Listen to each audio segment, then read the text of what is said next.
Could we get members to the table? We're running behind. We'll call the meeting to order. And I apologize to witnesses in advance. We're going to run a little further behind because we're going to have to deal with a committee business at the start of the meeting rather than at the end. So I would ask the clerk if he could give the subcommittee report to the committee, and then we'll discuss it. It's being distributed. It's being distributed now, and I'll read it. And it is in public, right? Yep. Your subcommittee met on Tuesday, March 27th, 2018 to consider the business of the committee and agreed to make the following recommendations. 1. That in relation to the statutory review of the Proceeds of Crime, Money Laundering and Terrorism Financing Act, the committee dedicate additional meetings based on the remaining lists of witnesses provided on February 16, 2018, and that should the committee travel to Toronto, Ontario, London, United Kingdom, Washington, D.C., and New York City, New York, United States of America in the spring 2018 be cancelled, efforts be made to invite these witnesses to appear by video conference. I think that's clear to everyone, given the kind of travel difficulties we're having in the House at the moment. If this committee's travel gets cancelled as a result of that or doesn't get authorized tomorrow, then we would need we'd have to try and invite witnesses by video conference. 2. That notwithstanding the committee's routine motion on the distribution of documents adopted on Wednesday, February 3, 2016, and the usual practice of committees concerning access to electronic documents, Pierre-Luc Dussault and Pat Kelly, both MPs, be added to the committee's distribution list and be granted access to the committee's digital binder site for the remaining of the parliamentary session. 3. That the committee retain interpretation services in regards to their trip to, and I'll not go through all the places again, the trip related to the Proceeds of Crime, Money Laundering and Terrorism Financing Act. And 4.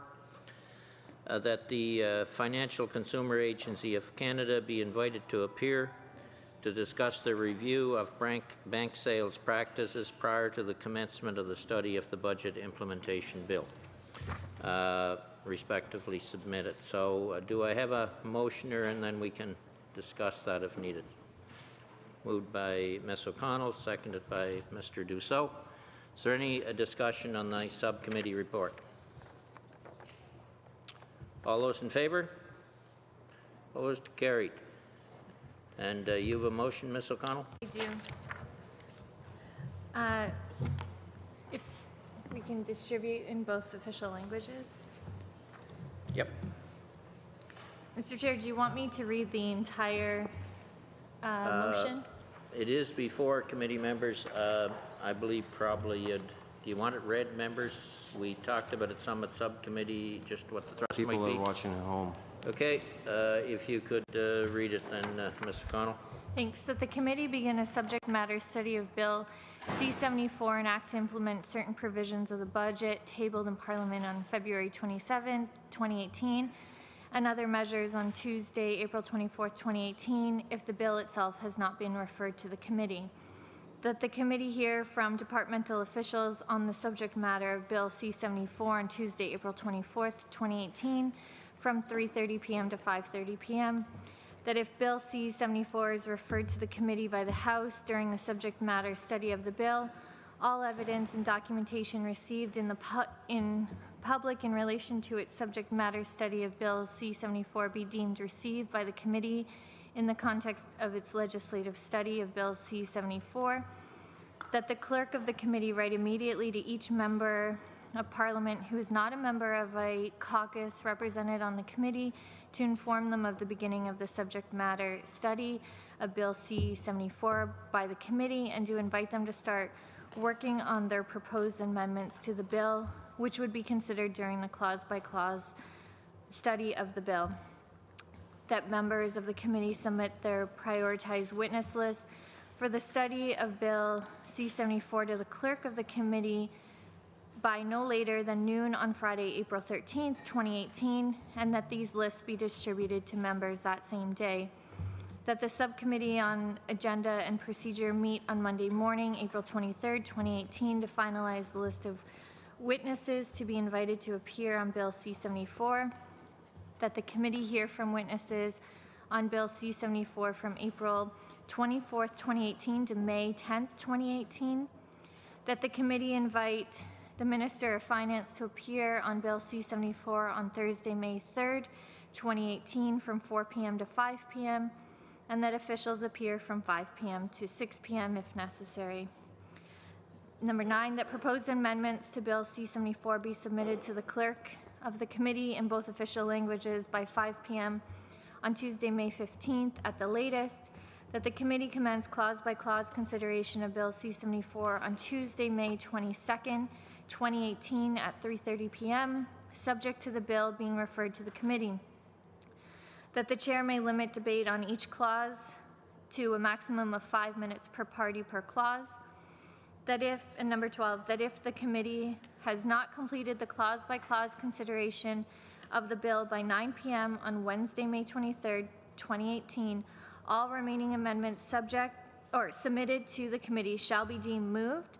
The chair shall put the question forthwith and successively without further debate on all remaining clauses and proposed amendments, as well as each and every question necessary to dispose of the clause-by-clause consideration of the bill, as well as all questions necessary to report the bill to the House and to order the chair to report the bill to the House as soon as possible. You move? Is there Yes. a seconder? It's open for discussion. Mr. Alves. Thank you, Mr. Chair, and certainly appreciate the member reading it out for the people at home. Really wanted to make sure we're being clear exactly what we're doing, as this is a pre-study. With the bill itself was tabled in the House yesterday. A technical briefing was given, about 8 hours later, I think. There was a number of us that made concerns about that in yesterday's meeting publicly, that that's not a good process. That being said, the only question I would have here is when we go through it, there is a provision in this, a maximum of 5 minutes per party, that the chair may limit debate. Just if you could just reassure me, Mr. Chair, what the typical practice is, because not every clause, receives 5 minutes of attention. So. What we've tended to do in the past, I mean, if things get really sticky, we'll have to limit it to 5 minutes. But what I've always done in the past in terms of the Budget Implementation Act is we have taken, I think, as long as 20 minutes or half an hour on some points that seem to require a lot of debate. And I think we're open to that flexibility again. But I do understand where the government comes from. If we get into filibusters and those kind of things, that we need to be able to limit the debate to meet the conditions that are laid out in number 12. So I think you can, from my perspective, you'll find that I think we'll be fair. Mr. Duceau. I'll be very brief out of respect for the witnesses who are here today.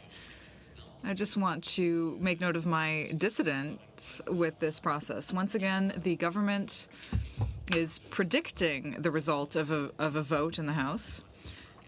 And Bill C-74 is over 500 pages. It hasn't even been voted on, and yet the government is predicting that it will be passed. And they're predicting this well in advance.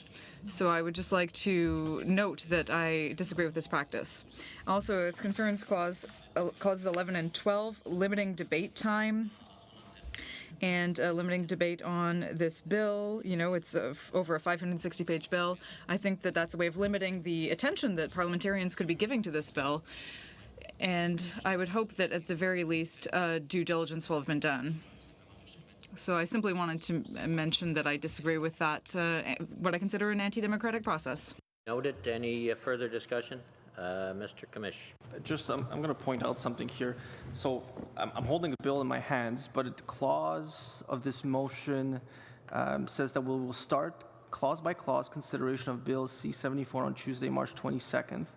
And by May 23rd, if we haven't finished it by 9 p.m., all the remaining amendments submitted to committee shall be deemed moved. the chair shall put the question forthwith and successively, which means there's very little way we can actually get through this. And I remember last time we went through it, I reserved my remarks to about 12 to 15 sections that I had serious issues with, where I proposed some amendments to it. This is a bigger bill than last year's, and it goes into far more detailed taxation issues that I need to read up on and get up to speed, because it goes outside of just strict budgetary matters, I would say. So what we're looking at is you're severely limiting my ability as a member, an individual member, to represent, which is why the party thing I kind of have an issue with as well, limiting it to the party. Not that I'm all that verbose at times. But I'd like to be able to thoroughly review the budget bill in its entirety and in its minutiae as well, because a lot of these odd clauses get caught in that moment. And I remember the clause by clause is where actually you learn more about the budget bill than at any point, because then you hear from others on their viewpoints. I'm just a little bit concerned that we won't be able to give this bill the due diligence that it deserves. Any further discussion? You ready for the question? All those in favor? Opposed? Carried. Carried as outlined. We'll turn now to the witnesses. Mr. Commish. Just, Mr. Chair, in talking right before the meeting, I have advised the clerk that I do have, I'm just giving notice of motion. I have two motions. So the first, en français, que dans les meilleurs délais, that in the shortest timeline possible, the chair of committee write to the chair of the Committee on Science, Industry and Technology in order to invite that committee to study the report of April 2017 issued by the Superintendent of Bankruptcies. And the title of the report is being given. I have the 5 copies in French and notice English. is given. I do have one more motion. One? Go ahead. So this is my second motion, that the Standing Committee on Finance undertake a study over a period of 4 meetings to review the tax revenue losses to the federal government, including but not limited to royalties, personal and corporate income taxes and levies, as well as review the fiscal impacts, including loss of business and economic activity resulting from the construction delays of the Trans Mountain Expansion Pipeline, that the committee review the potential long-term federal benefits, including employment opportunities that the project would generate, and that the committee would report back to the House and make a recommendation as to whether or not the Government of Canada declare the Trans Mountain Expansion Project to the national advantage of Canada and invoke Section 9210C of the Constitution Act of Canada. It is noted, and notice is given. And with that, thank you all, and thank you witnesses for your patience.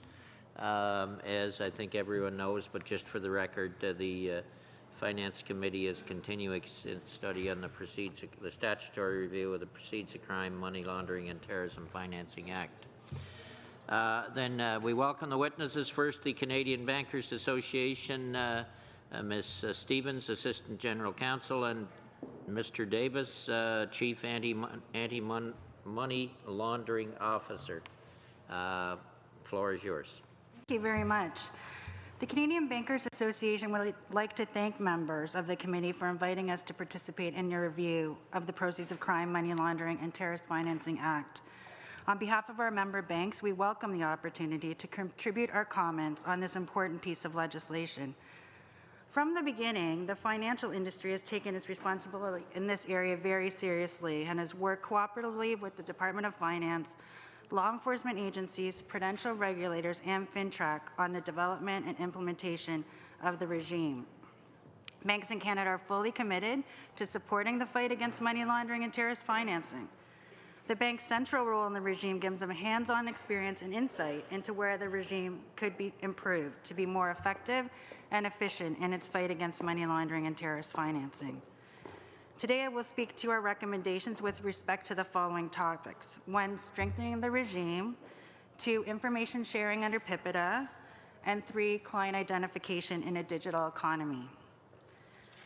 With regards to strengthening Canada's AML/ATF regime, we note that new provisions, regulations, and guidance are always being added to the AML/ATF regime in order to keep pace with the changing landscape for financial services. While we fully support ongoing efforts to strengthen the regime, it is becoming increasingly complex with significant regulatory, resource, and operational costs that continue to grow. In that regard, the banking industry is a strong supporter of using a more risk-based approach to the regime. Reporting entities should be encouraged to focus on risk typologies and customers that demonstrate significant AML/ATF risk. By focusing on high-risk transactions and patterns, banks would be able to effectively dedicate resources where they can achieve the greatest benefit. The CBA also recommends that the regime be enhanced through greater collaboration, communication, and information sharing between governments, law enforcement, and financial institutions. This includes, 1, using a more aligned and consultative approach to legislation and guidance, 2, working jointly to develop typologies and identify high-risk transaction patterns, 3, sharing information on individuals or entities under investigation, and 4, allowing FINTRAC to request additional information once it has reasonable grounds to suspect money laundering or terrorist financing activities. We believe overall these changes would help strengthen the regime. Also, in order to ensure the regime is functioning effectively, we support the collection and publication of data with respect to investigations, prosecutions, and convictions. The next topic I'd like to go over is information sharing under PIPEDA. We believe the ability of banks to help protect against financial crime would be enhanced if PIPEDA were amended to allow financial institutions to share information among themselves to detect and prevent other types of serious criminal activity beyond fraud. Currently, the relevant provisions in PIPEDA is limited to where it is reasonable for the purposes of detecting or suppressing fraud or of preventing fraud. This makes it challenging for the financial system to effectively restrict a customer who is considered to present higher risk for money laundering or terrorist financing from having access to services. If one financial institution, for instance, believes that one of its customers is involved in one of these activities and accordingly terminates the relationship, there's virtually nothing to stop them just moving down the street and going to another institution. We strongly support the recent Ethic Committee's recommendation that PIPEDA be amended to allow for a broader range of instances where financial institutions can share information beyond financial fraud, to include money laundering and terrorist financing, to strengthen the regime as a whole. At the same time, we recognize any measures taken to enhance information sharing must be balanced with privacy considerations. My last topic is related to client identification in the digital economy. It is imperative that the AML/ATF regulations continue to be flexible and adaptive in an environment of rapid development and adoption of emerging technologies. Banks need to harness the ever-changing world of digital technology solutions, including innovative and secure means of performing identification to meet the consumer demands of banking in a non-face-to-face environment. There is still a reliance on physical viewing of identification documents. We believe the legislation needs to be expanded to allow for the use of advanced technology that has the ability to perform remote identification.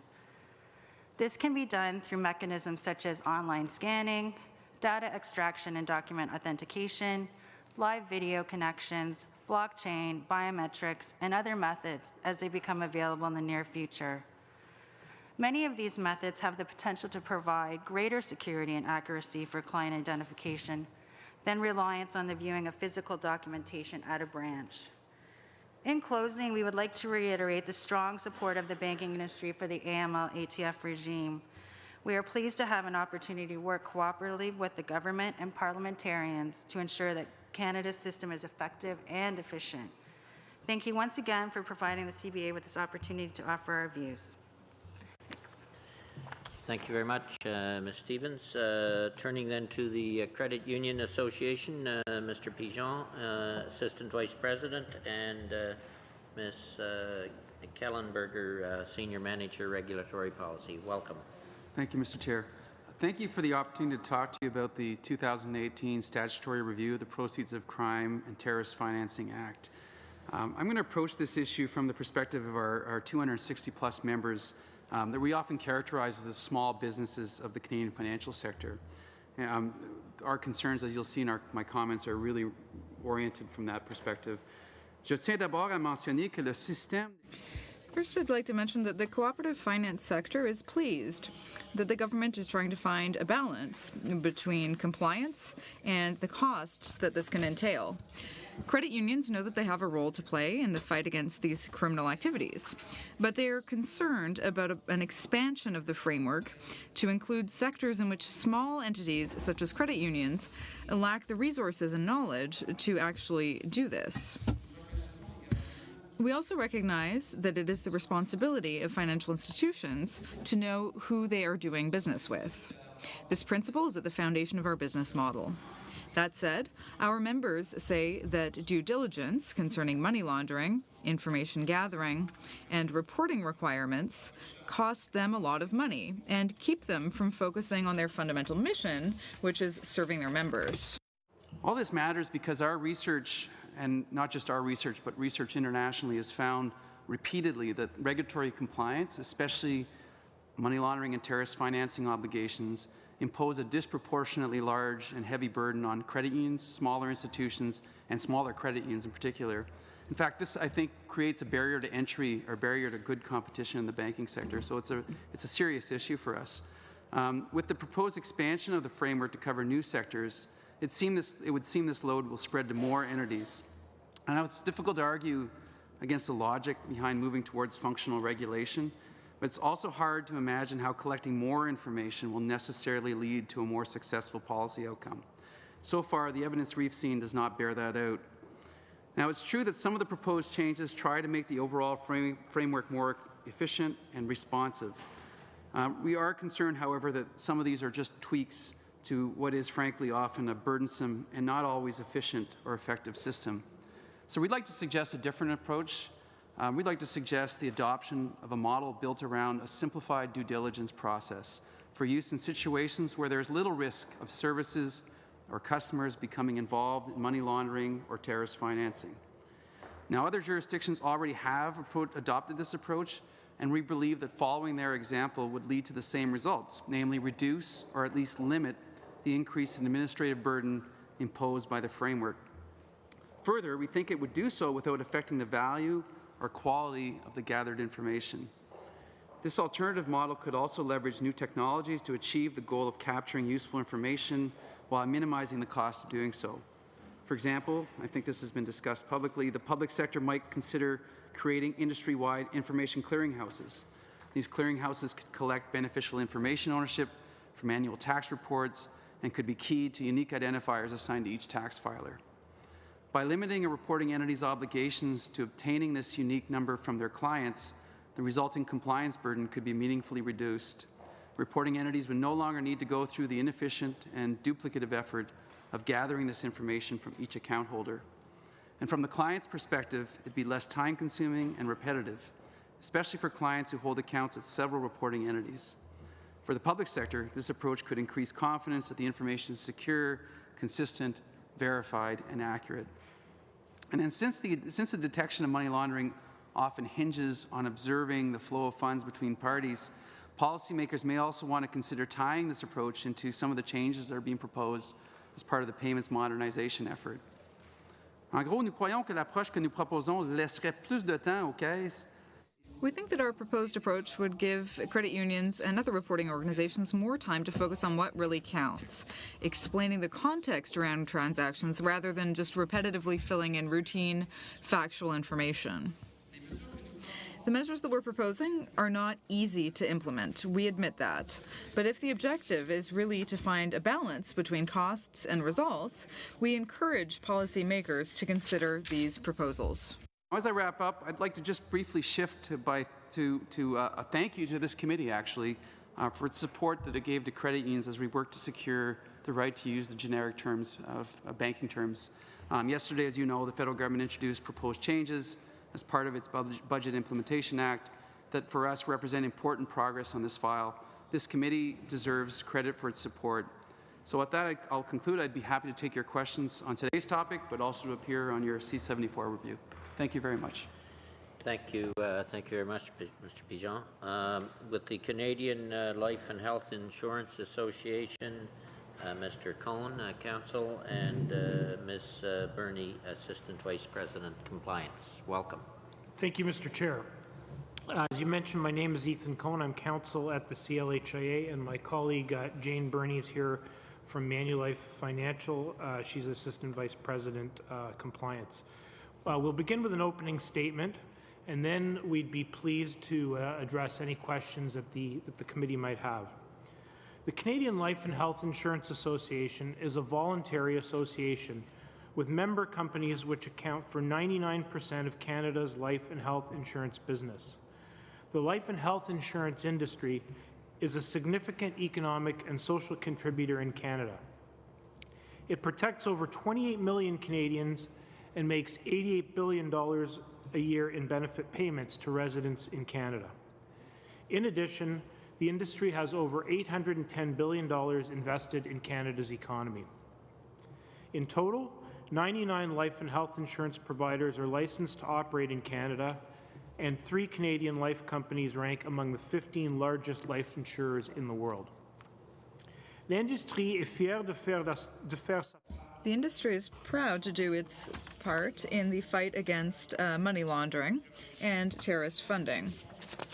When funding from illegal activity is when proceeds of crime are introduced, layered, and integrated into the financial system, public confidence in the financial sector is eroded.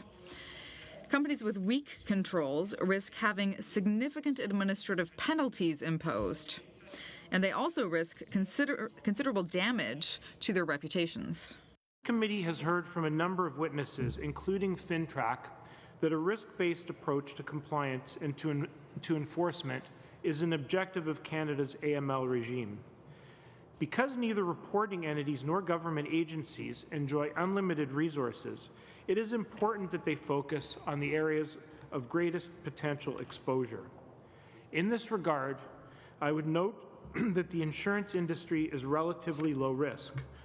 We offer protection products that are long-term in nature and for which a significant majority have a clear source of funds, which makes it unlikely that bad actors will exploit the insurance sector. To illustrate this point, in 2016, over 3/4 of premiums received were in respect of products which carry a low risk for money laundering and terrorist financing. These products include term life, group life, registered annuities, disability insurance, and uninsured health contracts. Je souligne également que l'industrie I would also note that the life and health insurance industry is unique among all reporting entity sectors. Not only are insurers subject to the Act, but so too are their primary distribution network, life insurance advisors.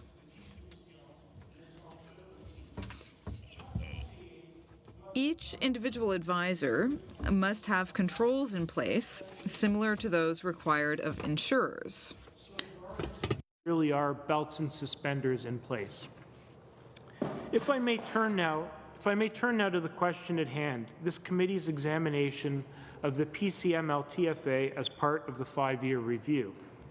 You've heard from previous witnesses that the FATF assessed Canada's regime as being largely effective in containing MLTF threats, and that Canadian financial institutions have a good understanding of their risks and obligations and generally apply adequate mitigation measures. We agree with that, though there's always room for improvement. With that, I'll turn the floor over to Ms. Burney. Policymakers have made good strides in examining and improving aspects of the system which present real challenges for insurers. One example is the requirement that institutions identify the beneficial owners of corporations. As you know, the government is working with the provinces in devising a system which would have corporations report their controlling shareholders. We understand there could be sensitive information in such a repository, and unfettered access may not be appropriate. Limited access by authorized financial institutions, however, would avoid the need for each institution to replicate the work of determining beneficial ownership. It would make a better customer experience when applying for our products, as there would be fewer questions to ask and less documentary evidence to produce. This would have a dual benefit of enhancing privacy rights and reducing regulatory burden on every legal entity in Canada. We also appreciate recent enhancements to identification requirements. Last year, the government responded to industry and introduced greater flexibility in the documents which constitute acceptable forms of identification. Going forward, we support further efforts to expand ID methodologies such as digital identification. Over the past couple of years, amendments have also been made to enable FINTRAC to exchange information with more of its federal and provincial partners, such as securities regulators and national intelligence agencies. If this were extended to allow FINTRAC to share information with reporting entities, there would be benefit to industry and to Canadians alike. In each of these areas, we see real signs of progress and encourage Finance, FINTRAC, and OSFI to continue their efforts in identifying and addressing other aspects of the regime that would benefit from streamlining. Bearing in mind the primary objective of the Act, minimizing the abuse of Canada's financial system by money launderers and terrorists. Thank you for inviting us today, and we're pleased to answer any questions. Thank you very much. Turning to, as an individual, Mr. Leroux, Associate Professor, Laval University. The floor is yours. Welcome. Bonjour, je vous remercie de cette aimable invitation. Thank you for inviting me. As said, I am an associate professor at the Faculty of Law of Laval University, which is essentially a way of saying retired professor, although I do still provide some contributions. Now, I'm not an expert in enforcement of the PCML-TFA. I am mainly a tax expert, so that is what I will focus on today. I'll be talking about international transactions in particular. I don't claim to have the solutions, but I do at least want to put forward a few hypotheses that may or may not pan out. A journalist and essayist that I admire very much once told me, some 20 years ago, that you can never control what you can't see. And that's what crime is. That's what we're talking about today. So applying a tax lens to this leaves things very unknown. And when there are things that are not known and are not disclosed to the authorities, and yet we should have access to them in order to do the necessary calculations, well, that means that the tools that we have aren't enough. In short, these are the weaknesses of our tax system, which I have identified. Now, some are more tax-related, some are more corporate-related, but these are the things that are exploited by tax cheats. So, first of all, our tax legislation is very attractive, particularly on the international level, because this can serve as a screen and can hide the illicit nature of transactions by what is called the exonerated surplus.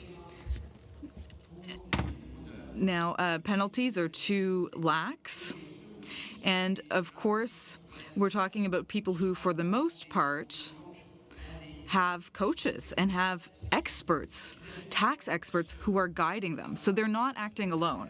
Recently, a businessman in Quebec told me that he had been approached several times by accounting firms to deal with big international transactions and to encourage him to use tax havens.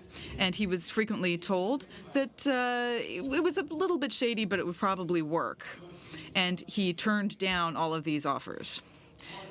Now, the third thing that we can discuss are bearer shares. Now, this is used in tax evasion, but unfortunately, they're often not called out by the Canadian Bar.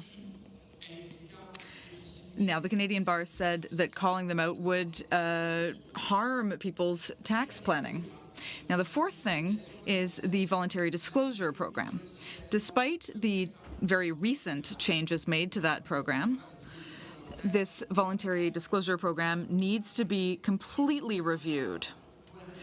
And for most of the program, it needs to be looked at in detail, just like in the U.S., where they recently announced that they would be reviewing the offshore voluntary disclosure program. That program is actually going to be abolished there. Fifth, the Jordan affair. Now, this is increasingly mentioned in tax planning. There was a decision in February 2018 in Quebec concerning a $31 million transaction concerning contraband tobacco, and the judge threw out the charges. Sixth, the changes that should be made to Section 55.3b concerning the financing of terrorist activities to give more power to the analysis program in Canada concerning disclosure. So 55.3b is poorly written, both in English and in French, but I would say it's even worse in the French version. Now, the only aspect that I will be coming back to briefly is foreign companies' ability to give their Canadian parent companies money through what is called the exempt surplus. So this is how it works, according to me. An offshore company, which is a subsidiary of a Canadian company, which is based in a tax haven, where there are almost no verifications, and there is nothing preventing that company from smuggling weapons or illegal drugs, and from marking the income from that as something called an exempt surplus for the company. And there is no verification in that foreign country. So sending that money back to Canada under the cover of what's called dividends paid to the parent company in Canada, that is possible because Section 1134 doesn't require, allows for this. And of course, it's worse because that parent company is not subject to verification. So everything just happens very smoothly because the money received by the parent company in Canada just goes straight into the bank account by a Canadian resident entity, which is allowed to receive sums from abroad. So this is a very significant problem. And as someone told me, this could essentially create a new generation of tax cheats who exploit this system. So if the foreign subsidiary is sending money to the parent company in Canada, you could ask them to be certified by an expert to certify that that income was actually coming from legitimate operations. And of course, there would also have to be penalties for any expert who signed off on this, who signed off on any fraudulent activities. So we have 23 information sharing agreements, and we also have over 90 tax agreements. These tax treaties themselves were often concluded with countries that actually practice fraud quite freely. In the Tax Note International on March 26th, just 2 days ago, it says the following. So he says this concerning Nigeria. Nigeria, I'm not sure I'd be wholly compliant with my tax affairs. In fact, there's a good chance I'd be a tax evader. Parce qu'effectivement, il y a beaucoup d'opérations de fraude fiscale qui s'y passent. Because there is a lot of tax evasion happening there, because we have a tax treaty with Nigeria. Now, I'll also be talking about Panama. We have an information sharing agreement with them, and that information sharing agreement in Section 6, where there should be some verification mechanism so that we could see what's happening abroad, well, Section 6 is present in every information sharing agreement that we have with the 22 other countries. But with Panama, we do not have a Section 6. So the Canada Revenue Agency told me, well, don't worry, we have a mutual administrative assistance in tax matters clause. But I can tell you that there is a Section 9 in that agreement that says that countries can go to a foreign country to investigate. But that Section 9 in that agreement was withdrawn by Panama. So Panama does not actually respect Section 9 of that treaty, and it can turn down foreign countries' attempts to investigate. Up fairly quickly. We're Je serai slightly donc over time. heureux de répondre à vos questions. Happy to answer your questions then. Thank you very much. Given the time, we will go to 6-minute rounds for the first round. Ms. O'Connell. Thank you, Mr. Chair. Thank you all for being here. I'm going to start with the Canadian Bankers Association. And you mentioned the potential for PIPEDA changes and sharing of information between financial institutions. And I can certainly see why you raised that. So would FINTRAC not contact, for example, let's say they had a report from one institution and they could trace funds between one institution and another that may have shown up somewhere, would they not contact the other institution to make sure that they were at least aware that this has been flagged? FINTRAC is given information. It doesn't have the ability currently to provide information back down to private industry, like they're sharing obviously at the governmental level, but there's no ability to share back So down. they don't, FINTRAC themselves never come back to, I know what their role is to receive the information, but they never come back to flag anything. No, but that is also one of our recommendations, that they have that ability to come back. And again, that would allow for more targeting, so you're not boiling the ocean so much, right, with all this reporting, and that with information sharing, et cetera, you can have a more targeted approach. Thanks. But I'm assuming you can at least understand, I guess the concern would be that how do we ensure that institutions aren't sharing with each other or verifying, risky transactions, making sure that everything's reported to FINTRAC, but also that there isn't, for example, some type of stigma for transactions that are fine, that turn out to be totally legitimate, but perhaps if banks say, well, this individual, one bank, it was flagged, and so, I'm just going to decide not to do business with them anymore. So I think this is an incremental change. There's already a provision in PIPEDA under 732 D2 that allows for sharing for preventative purposes for fraud. And it states specifically that it's where it's likely to be committed. So it's not a wholesale sharing of information, right? It's a limited purpose for where it's likely to be committed. So if you've swapped in money laundering for fraud, where money laundering is likely to be committed.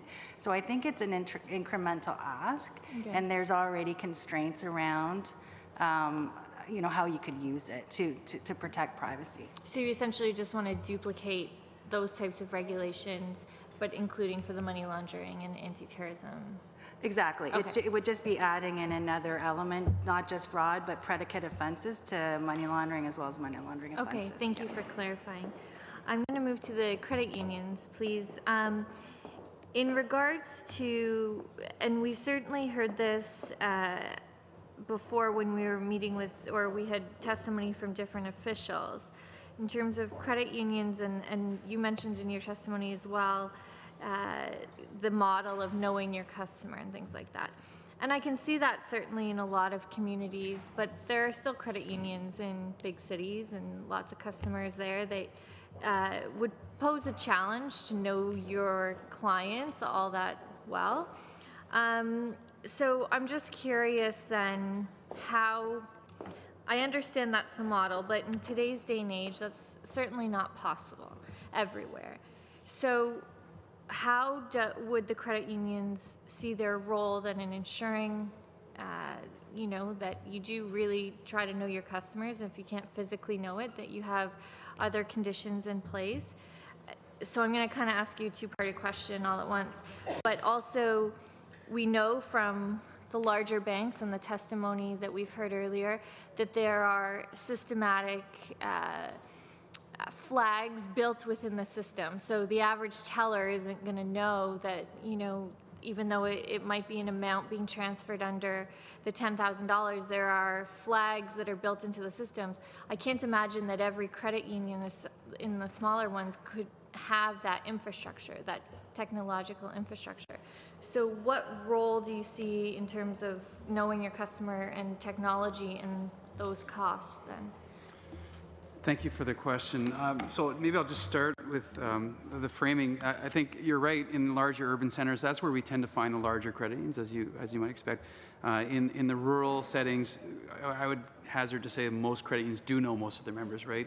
So you're right. So in the bigger institutions, there'd be more challenge in that respect. But we are, similar to our friends at the CBA, advocating for a risk-based approach. And so that's where the simplified due diligence approach would help address the regulatory burden side of things while still keeping the kind of trappings of the broader framework.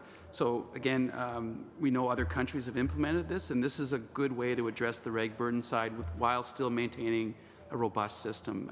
So Australia, the UK, they've set, for example, thresholds where you report if a transaction goes above a certain amount, or if you do it on a periodic basis.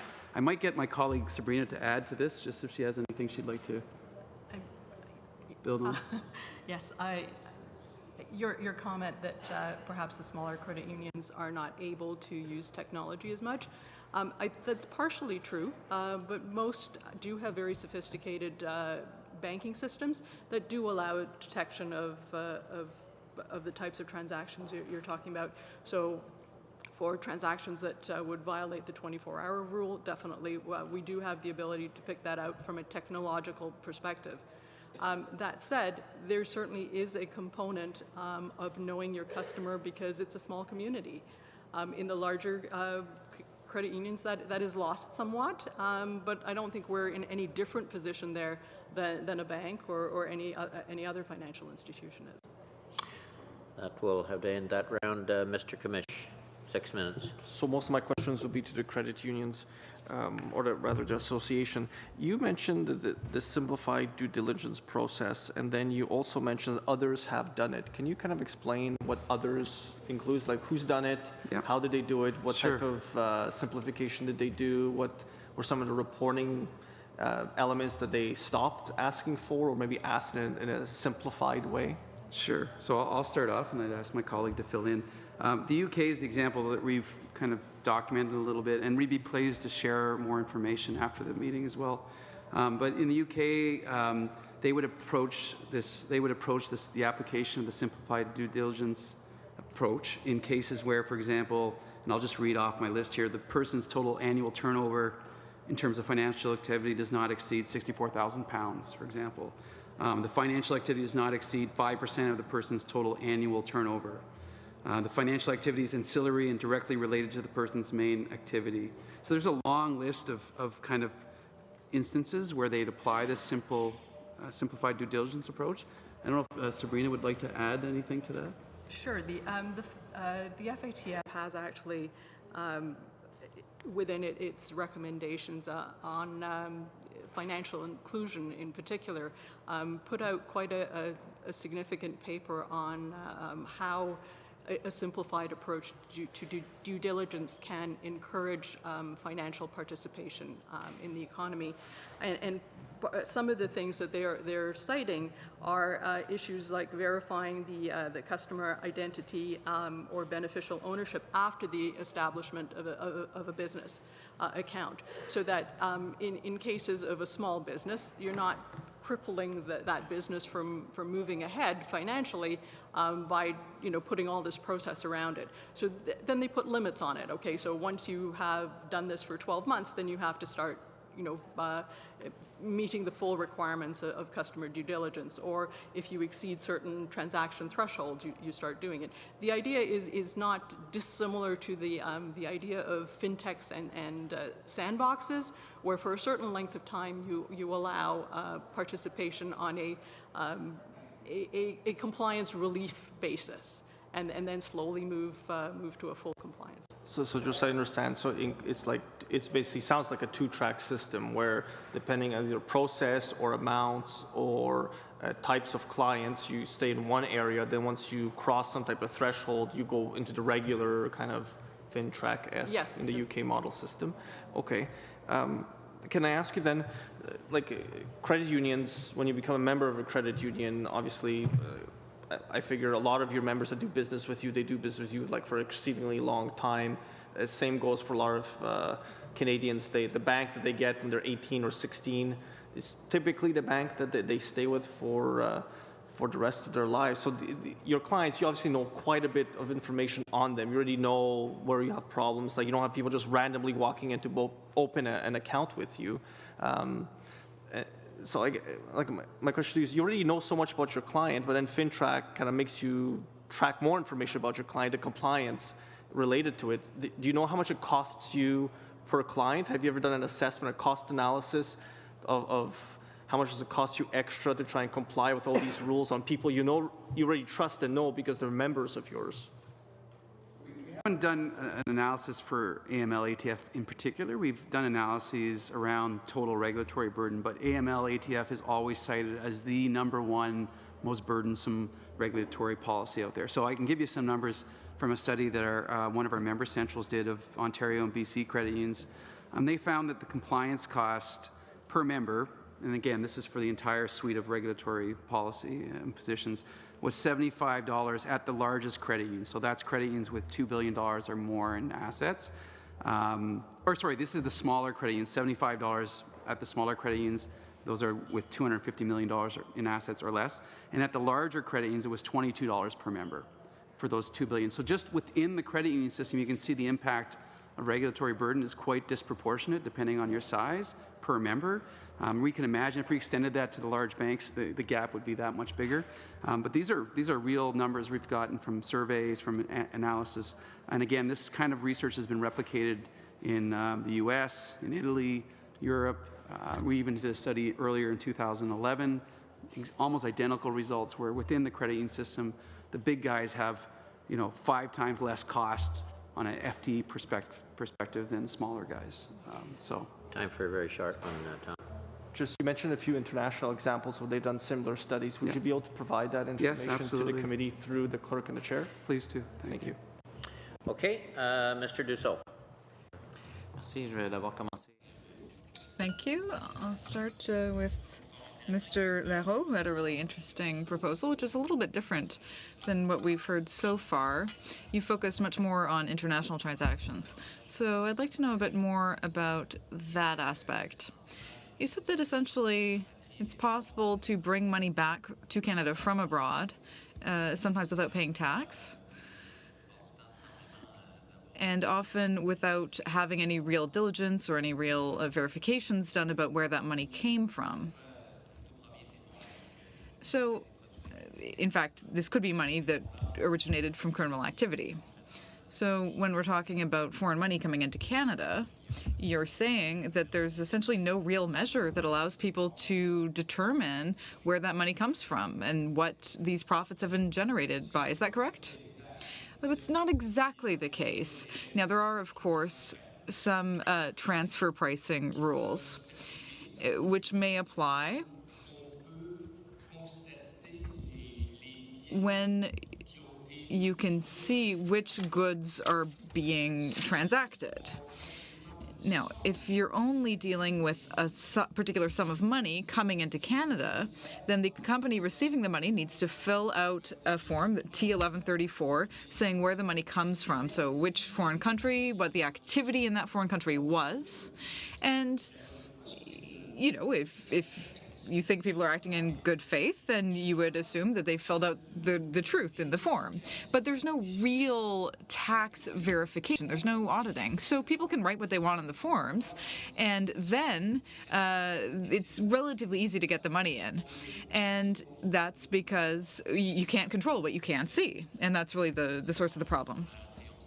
So this form, T1134, where income from foreign companies is declared, should perhaps be more detailed, or is it the CRA that needs to do more audits and more checks to find out if those films are correctly filled out?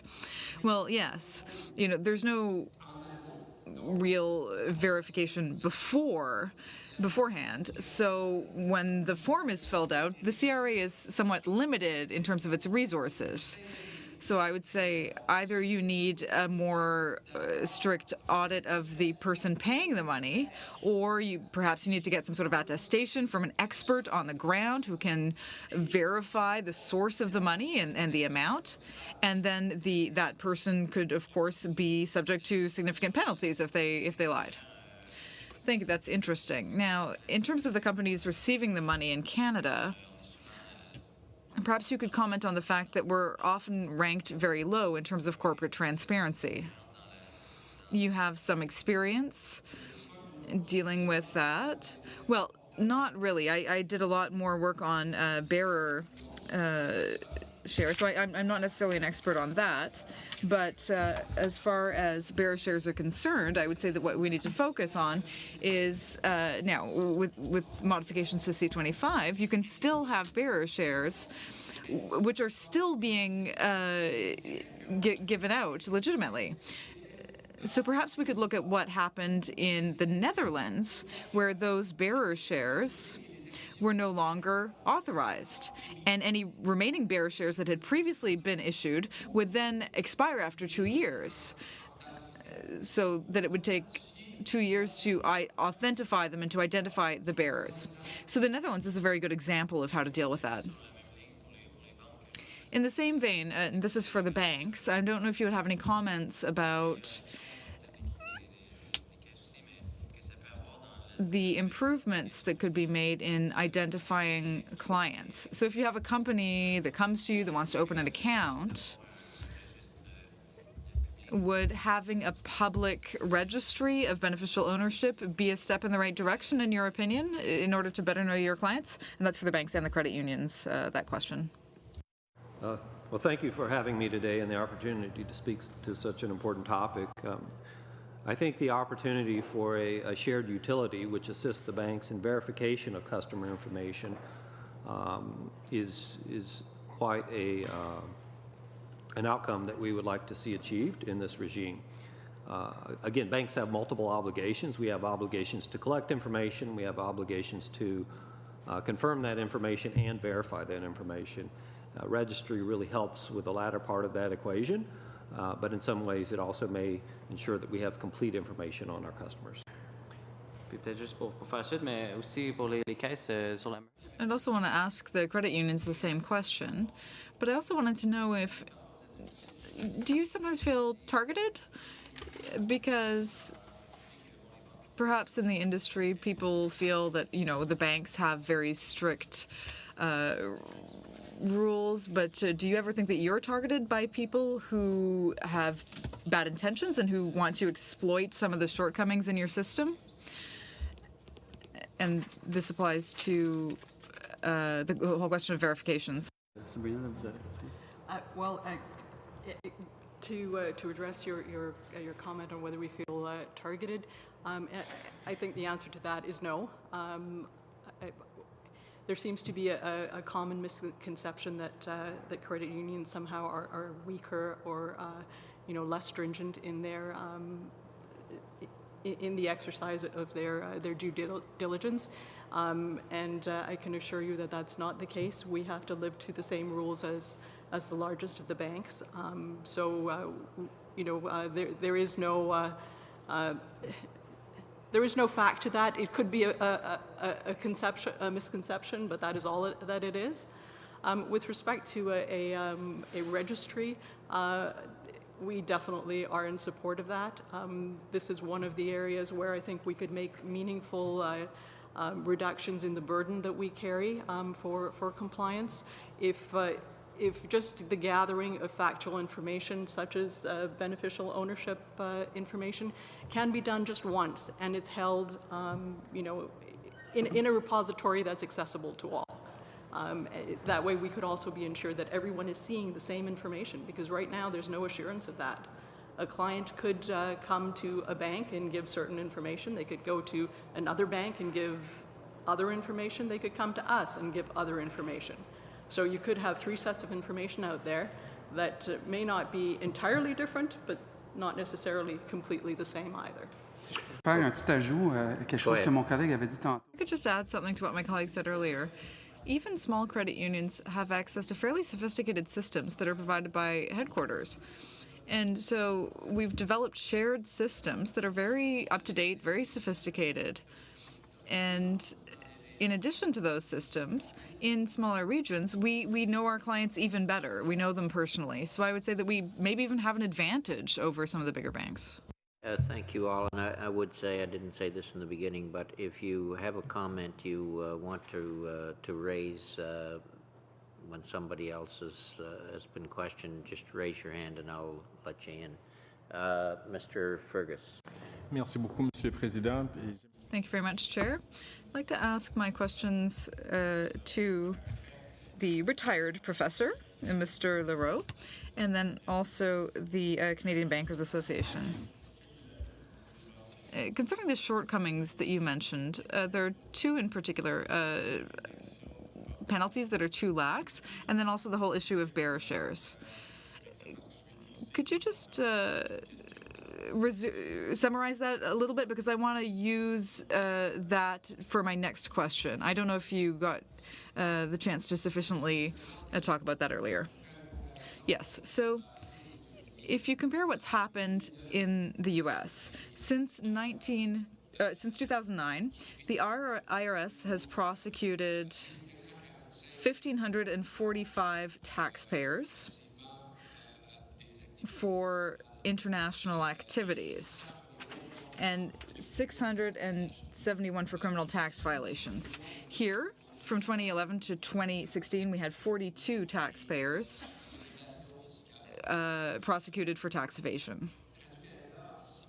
Radio-Canada and CBC and the Toronto Star recently reported that the Royal Bank had 429 files in Panama for offshore companies, and that was since 2017. So there were requests for information there, but it's clear that offshore transactions are significant. Now, concerning bearer shares, there's a consensus that there is a problem. Academics are all in agreement that Canada is lagging in that regard. There is a real problem. And we can't continue to have bearer shares that have been issued that are on the market. We absolutely need to withdraw them. That is what led to the problem of the Panama Papers. We still have bearer shares, and I can tell you that the next Panama Papers will be the Virgin Island Papers, because there are still bearer shares there. Thank you. So that brings me to my question for the Canadian Bankers Association. Thank you very much for your presentation. You talked about identifying your clients. It seems to me that on the one hand, we've heard through testimony before you that it's important for financial institutions to know their clients. But you are perhaps asking for the rules to be relaxed a little bit. For example, you said that we want the law to also allow us to have technology that would allow us to verify people's identities remotely rather than having mechanisms that would force people to have a face-to-face relationship with their bankers. Now, why do you think that that would be a good idea? How do you think that would improve the system? My colleague add in. So we're moving to a digital environment. That is the way of the world. Innovation is being fostered and encouraged, I would say, at all levels, including at the government level. And a lot of those transactions or account openings are moving into the digital sphere. And so I don't think it's weaker, because many of the technology that's coming out could be actually stronger. Like, there's examples where you show your driver's license, but if you use it through a digital channel, they can actually hone in and get into some data to confirm that is actual and it's not a fraudulent ID. So I don't think we're looking for it to be more lax. I think we're looking for flexibility within the regulations to allow for new technologies that are actually possibly more secure to be utilized. Right now, it's a very prescriptive regime of, like, you can use these methods of identifying your client. And I think what we're suggesting is more flexibility. Again, they have to be secure. We're not asking for lax identification, but that there's flexibility, so when these new technologies that could be more secure than face-to-face interactions, that they be allowed to be part of the regime. I don't know if you want to add on, Stuart. Well, thank you, Sandy. I would add slightly to Sandy's comments that the emergence of fintech has brought forth a whole new realm of opportunities to use technology to enhance and augment and actually make stronger identification. I don't think anyone on this table is advocating a weaker approach to KYC, but we would. Vous êtes en train de répondre à ça. Pouvez-vous aussi parler un petit peu? Could you also speak a little bit about blockchains and how that can improve your ability to identify your clients? So the question with regard to blockchain is blockchain presents a whole new unique opportunity for client identification in a secure and encrypted way, using the concepts of digital keys and digital key management. That's an area that we really need to contemplate as we look forward in revamping regulations. How will banks use digital key and digital key management in the new regime, and the rights of protecting that information under PCML, TFA, and things of that sort. And I'll tie this in quickly with bearer shares, if I may. In the blockchain world, this is a bearer share. If I give you this, it has a private key and a public key. You own what is in that crypto wallet or in that blockchain. So that is not a mechanism by which the conventional means that we use today to track and report on money laundering will work in the future. So there's an opportunity for exploration and new ways of innovation in terms of how we think about AML in a future state in this space. And so I welcome ongoing discussions with Department of Finance and the CBA and the government on this very topic, FinTrack included, because the advancements that we're seeing in technology somewhat, they create opportunities, but they create new risks, and we need to be in a position to address those. Sorry, Greg, you're well over. Mr. Albas, we may get another chance. Thank you, Mr. Chair, as well as to all of our witnesses for the work you do and for coming to share your expertise with us today so we can help with this review. I'd like to talk about FinTrack in general. There's been some cases, the credit union, for example, has said, there is, because I have spoken with a number of credit unions that say that they are spending more and more money to comply with the federal side. There's many touch points, and FinTrack is one of them. And this can be open to the group, but first of all, FinTrack collects a lot of data, and it does on a lot of transactions. And right now, legislatively, it can only utilize that data on a one-to-one basis if it's regarding money laundering or terrorism financing, and then it works with the proper authority to tackle that from there. They cannot share information because by law, they don't want to compromise privacy. Yet, we know in places under provincial jurisdictions, such as mortgages, private mortgages, et cetera, there's a lot of cash sales that are not picked up by CMHC or by OSFI. So my proposal would be, as part of some sort of renewal of FinTrack through this review, would be to see if we can take what is already very costly to credit unions and other reporting agents under this, is to allow FinTrack to aggregate so that no personal private information is compromised, but to allow policymakers to have a better understanding of the markets. For example, real estate professionals do tell me that FinTrack takes quite a bit of their time. Again, I haven't seen the paperwork, I can't judge that, but I bet you if they had a return showing a little bit more information on cash sales in their area, or which provinces are the flashpoints for troubles with real estate, they would probably value that. Is this something that you think would be a welcome addition as far as making that information publicly available?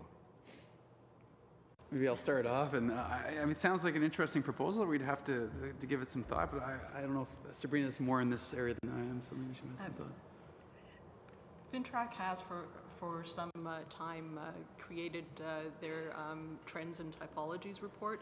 I can't say that I've seen one recently, but those reports spoke very much to what you're suggesting.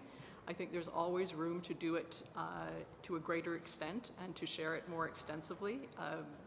That's definitely valuable in helping alert reporting entities to what might or might not be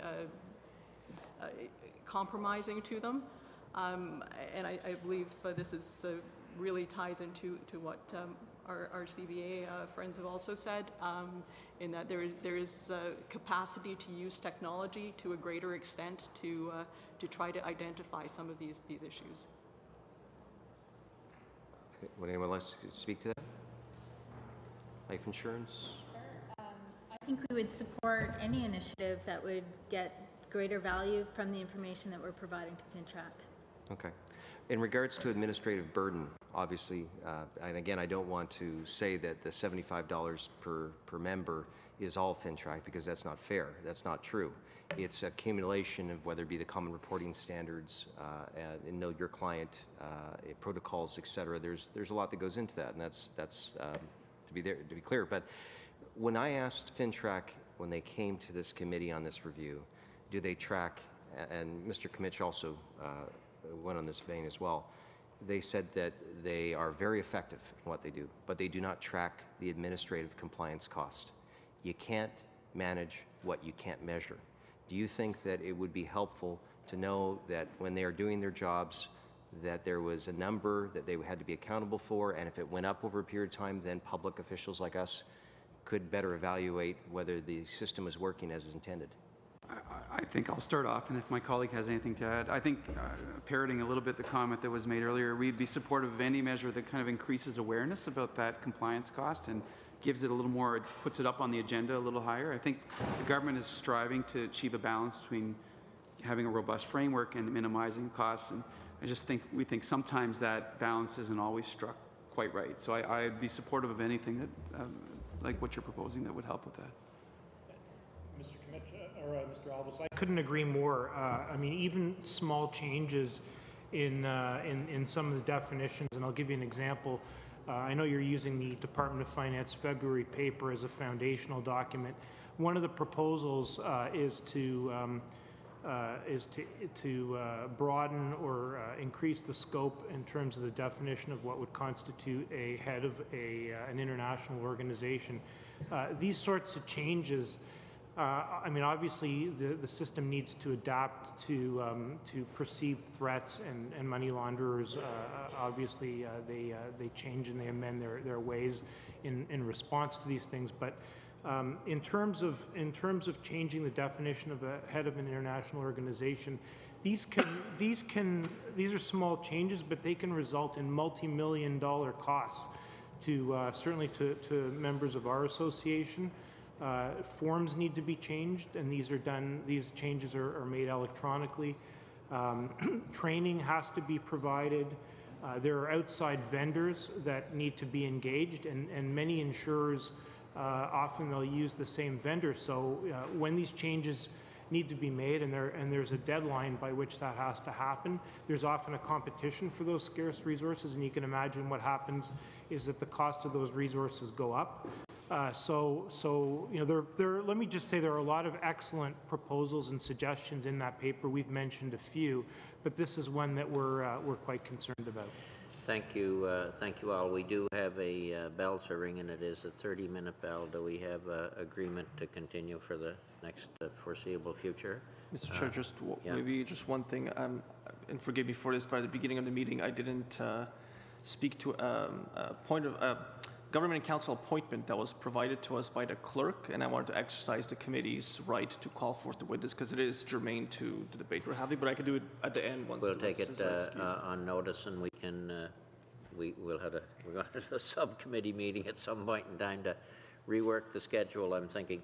Mr. Sabara, and we'll go to 4-minute rounds in order to get all that have to be done on. Mr. Sabara. Thank you, Mr. Chair, and welcome everyone. Welcome to the committee.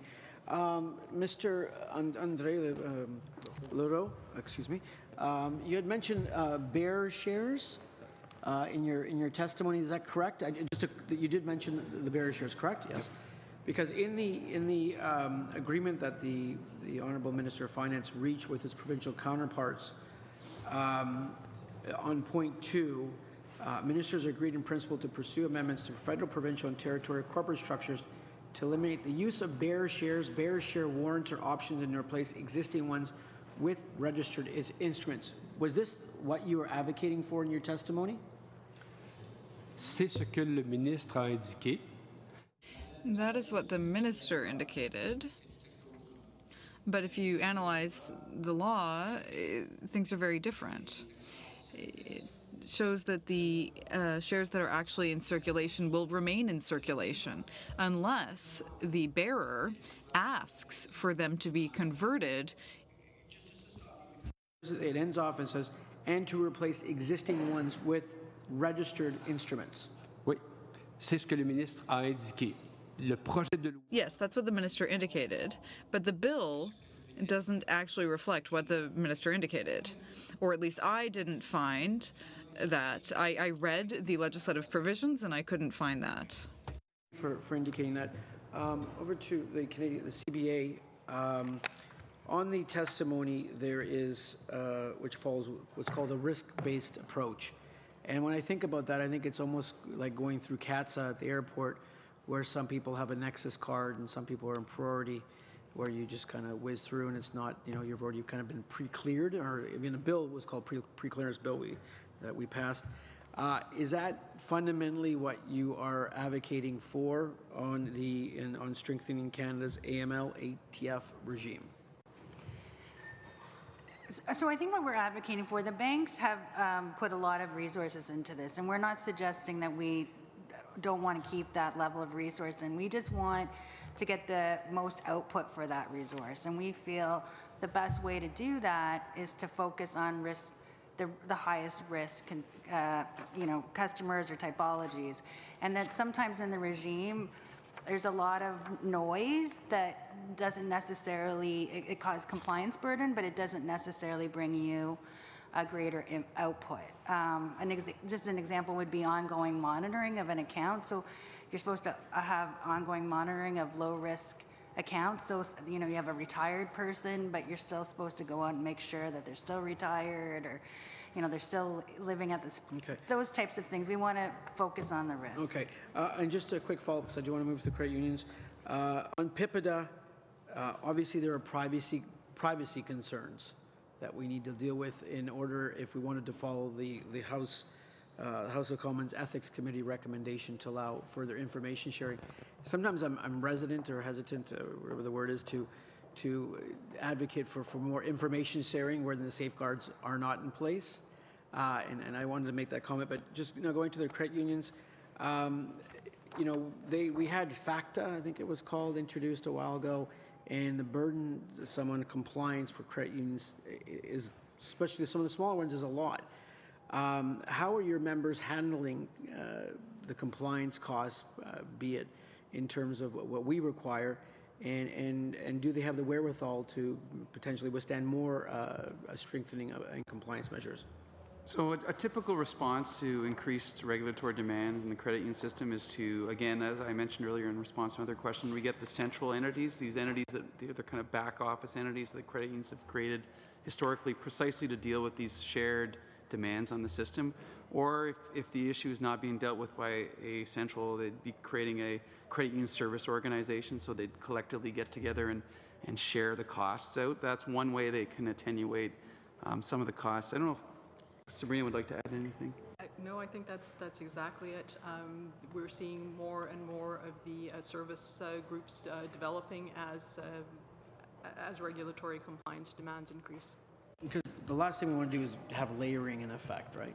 Without getting any sort of output for it. Sorry, the other, just maybe if I can add, Mr. Chair, is the other reaction that often happens, and then our survey from 2011 found this, is that it compels mergers. It drives the credit unions together to get those efficiencies that bigger institutions have. And that's not always the best outcome for Canadians. That local service gets a little bit challenged when you're bigger and more widely spread. Thank you for that. We have two more questioners, Mr. Albas and Mr. Fergus. Before I turn to Mr. Albas, on the Bankers Association paper, you do outline on page 4 a number of advanced technology, including blockchain, and we had meetings yesterday with representatives on blockchain. It is a 5-year review we're doing, and things in technology happen fast. I'm sitting here wondering how we can make some recommendations along those areas for advanced technology, if I could put it this way, without upsetting the apple cart, if I could put it that way. Are you suggesting that the FINTRAC needs to look at these advanced technologies in terms of how it does business going forward and over time, including blockchain? So I'd respond to that by saying, first of all, the proposed provisions to include the digital currency dealers within the Bill C-31 is of particular importance, I think, to this industry, but moving too quickly to regulate an industry where the technology is evolving quickly could prove problematic or disadvantage Canada in terms of its competitiveness. What I would suggest, though, is the importance of KYC in terms of onboarding to the blockchain ramp and offboarding of the blockchain ramp, especially involving those aspects of digital currencies, is an important consideration. And I think by inclusion of virtual currency dealers in the proposed Bill C-31, it does bring that standard of KYC to a very important topic. If I could just add, I think what we're advocating for with the technology is a tech-neutral approach to legislation, right? So, I mean, you don't have to have prescriptive, right now it's like 3-year credit bureau or, photo ID. You don't need to have prescriptive legislative requirements. You could have a principles-based flexibility that allows for technology to evolve. And obviously people will have to determine if that technology is secure enough.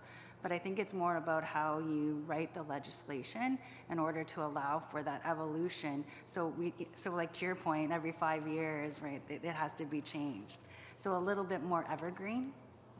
Okay, thank you for that, Mr. Albas. Yeah, thank you. And I think OSFI has a regulatory sandbox project that maybe could be expanded to have small projects where you could try some of these new technologies. And maybe that might not be appropriate for some of the larger banks, but I do know they do it for smaller organizations looking to try new things. And so perhaps maybe that might be an avenue for some of those things. Just in regards to, there's been a little bit of talk about clearing houses for information where perhaps you could have beneficial ownership as well as other information being fed in. And to tell you the truth, as great as that sounds, I'm extremely reluctant when you see that you have credit bureaus being hacked. You see Facebook structuring itself in such a way that, again, there's breaches or potential breaches.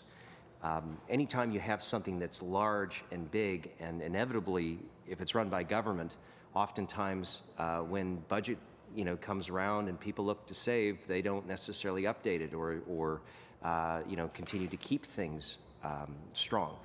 And that could leave it open to all sorts of things. And then we also have existing registries, like in BC, we have the Land Title Registry, which works very well and has always been paid for by those that use it. And so, again, there would be transition costs, there would be amalgamation costs, there's challenges when you amalgamate certain centers to a central authority, and there's those vulnerabilities. So while I like the idea, and perhaps we could use things like blockchain. How would you address some of those concerns? Let's start with the bankers and work our way to the left here. So there's always aspects of risk with any public registry or repository, but protecting information is instrumental by isolating those that have access to it and providing the right security credentials around it. So it is a aspect of build of any new form of technology, and security can be incorporated into that measure. The real question to ask too is to what degree is the information sensitive and needs to be protected. There is some information that might be beneficial to have publicly available in this regard, and that consideration needs to be undertaken as well. I think there are aspects of public registries in other jurisdictions which have both public and private aspects. We do, as a banking institution, we use public registries today or private registries through the correspondent banking network, and it has been quite useful to banks to use that.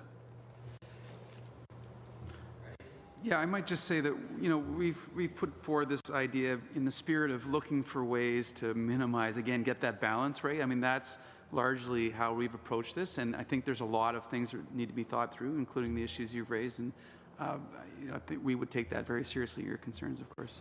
Sabrina, anything you'd like to add? I think without a doubt, anytime you have a large database of potentially interesting information to anybody, it's going to pose a security challenge. I think that needs to be weighed, though, against the cost of having everybody repeat this exercise individually, and the fact that you are now storing the same information, but in a whole bunch of different databases, and that security issue still exists. I agree completely that you can mitigate some of those risk issues by controlling who gets access. Personally, I'm not in favor of a completely public registry of any kind. I think that there should be a stringent protocol around who gets access and for what reason. Okay, we'll have to leave it there. Last block of questions, Mr. Fergus. Professor Larreau, merci beaucoup. Professor Larreau, thank you very much. I looked into Bill C-25, and it seems that you're right, and that the text of Section 21, or rather 29.1, seems to indicate that you're correct. Would you suggest to the committee that we shouldn't wait for the authorization of the person bearing the bearer shares, but that we should force them to convert those shares? I think that there should be a certain period of time, but let me read to you what was written just a few days ago in a Tax Foundation publication. The author says that this happened in the Netherlands. Shares would have to be traded through a bank or investment firm, thereby removing their holders' anonymity and eliminating the incentive to use the shares for fraudulent purposes. Furthermore, shareholders were given a 2-year period to register their shares with an intermediary designated by the corporation. Il reste 4 lignes. At the expiry of the 2-year period, the share will be cancelled, and corporations will have to pay the value of the cancelled shares into the deposit fund monitored by the Minister of Finance. Therefore, shareholders who want to redeem the value of their shares will have to report to the Minister of Finance. Une période de grâce comme celle-ci pour permettre la transition serait... So that would be like a grace period to allow for that transition, and I think that would be in order. Thank you, and my last question is for the Bankers Association. We also heard concerns from the RCMP and from FINTRAC about blockchain technology. We heard that it's difficult to regulate the transactions that go through blockchain technology. Now, that's their point of view. What's yours? Blockchain technology takes a variety of shapes and forms. Recall first, it is typically a decentralized mechanism that exists not just within the bounds of Canada, but perhaps globally. And in other iterations, you may have a more constrained or private blockchain network, which can be fully centralized and controlled.